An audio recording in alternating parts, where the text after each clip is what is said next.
whether it's out of the country or whether it is on the side of RPF. These were the facts about how people in Mirikolin survived. And it has nothing to do with Rusesabagina. He just happened to be there accidentally, and he happened himself to be surviving because he was not in the category of those people that were being hunted to be killed.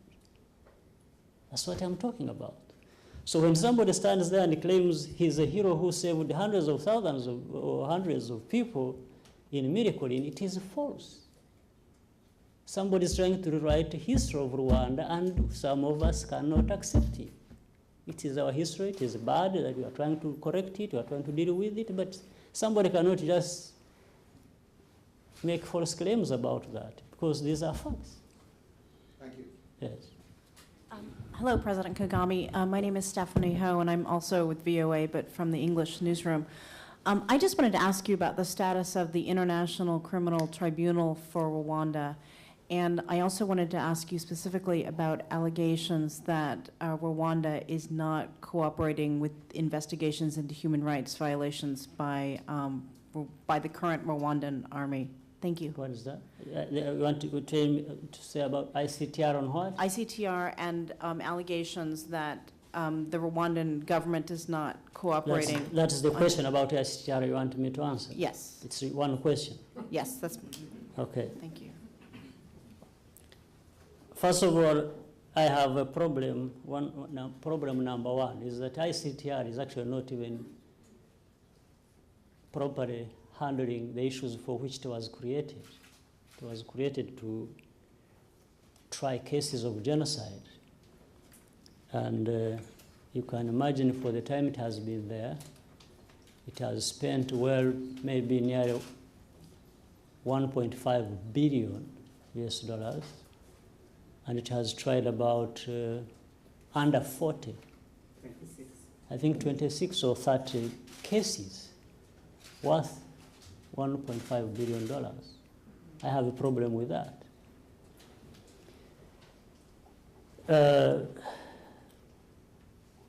I do not know, there have been misunderstandings or there have been issues to discuss between the government of Rwanda and ICTR, mainly in the area where ICTR has been employing people who are actually implicated in the genocide in its work as it tries those few cases it has tried.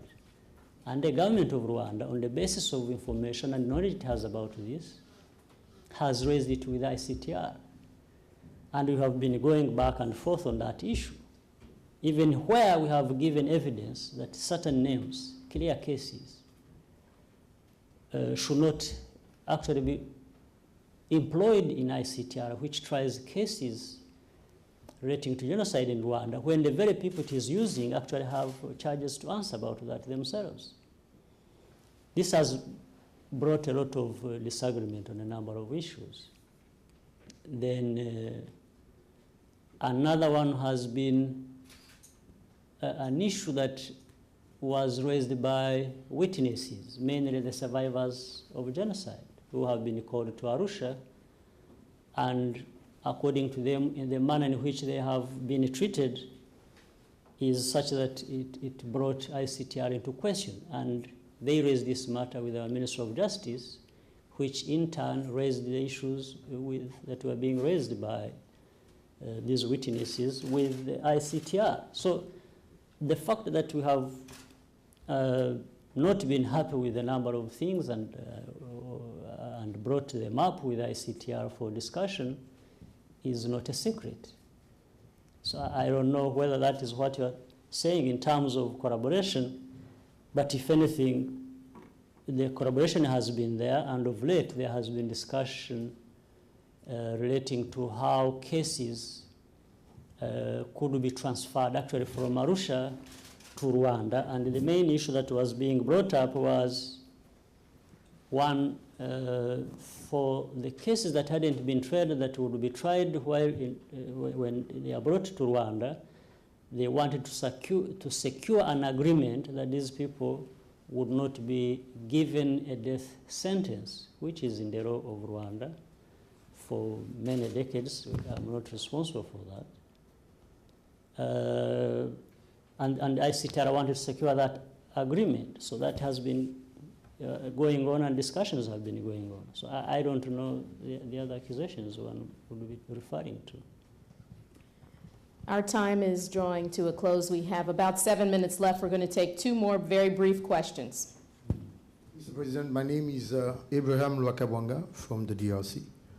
I have a short question. How and when your country is going to pay for the killing of 5 million Congolese and raped women since the war started in 1996? Thank you, Mr. President. Thank you. I don't know who is going to pay who. I'm not sure when DRC is going to pay Rwanda for supporting people who committed genocide in Rwanda. That actually brought Rwanda into Congo to deal with those people who were being harbored in Congo and who were being supported to cross the border and kill our people. So I don't think perhaps the debate would end here. It will take a very long time, so maybe we leave it at that. I don't know who pays who. Good afternoon, Mr. President. My name is Sisi Modupe Fadope with All Africa Global Media, allafrica.com. From the sound of things, it sounds like there are a lot of differences in your country, in your society. I'm curious about how you're managing diversity in your government and how you're managing diversity in your society. Are there targeted programs? Thank you. Yes, that diversity in any society is there. In fact, there is perhaps less of that in Rwanda than you would find in other places. There are countries that have dozens or hundreds of tribes, while in Rwanda, ours is I think there is less of that in a sense that we share one culture, we have one language, but there are minor differences that, but in any case, whether many or few, our vision is to see that, one, we recognize whatever differences there are in our society in terms of diversity and proceed to build on them and look at them as probably assets on which we can build for a common cause of development of our country. And the programs we have are in the area of reconciliation, in the area of good governance, in the area of power sharing, which underlies our constitution, which was drawn and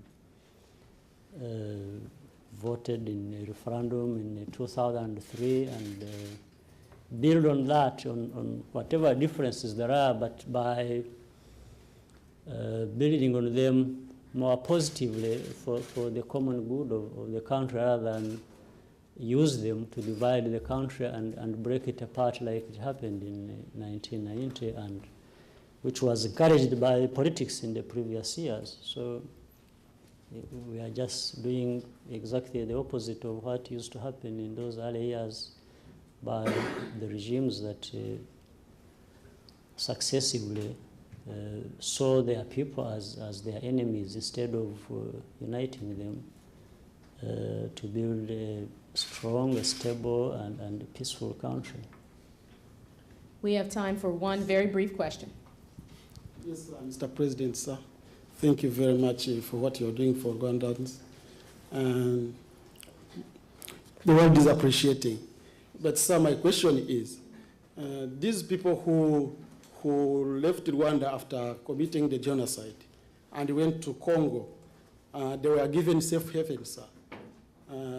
Now they are regrouping. I understand also the Lord's Resistance Army is also there regrouping, trying to come back and stabilize either Rwanda or Uganda. What are the procedures are you taking since the developments are taking place in those countries? We don't want to hear again that there are people destabilizing those places. So are there developments that you are making, sir? Since you were with the President Museveni the other day, sir? We've been having two approaches to dealing with those problems. One is national efforts in trying to deal with the internal problems and encouraging people to come back and so on and so forth. Then there are also regional efforts in a collaborative way to try and dissuade these groups or anybody that would support them. And we have, in our case, been actually collaborating as of late with the government of Congo to see how we can make sure that these people do not actively organize themselves to cause instability in our country, as in fact they also cause instability in DRC itself.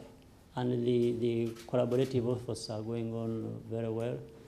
And then we're also talking to other neighboring countries. And indeed, we did discuss when I was in Uganda with the President Museveni how the region could work together to ensure that these groups that cause instability are not left to have a free hand to do so. On behalf of the Voice of America Africa Division and the entire Voice of America, we thank you, President Kagame, for coming out today. And thank you to all of you who've come out. Have a good afternoon.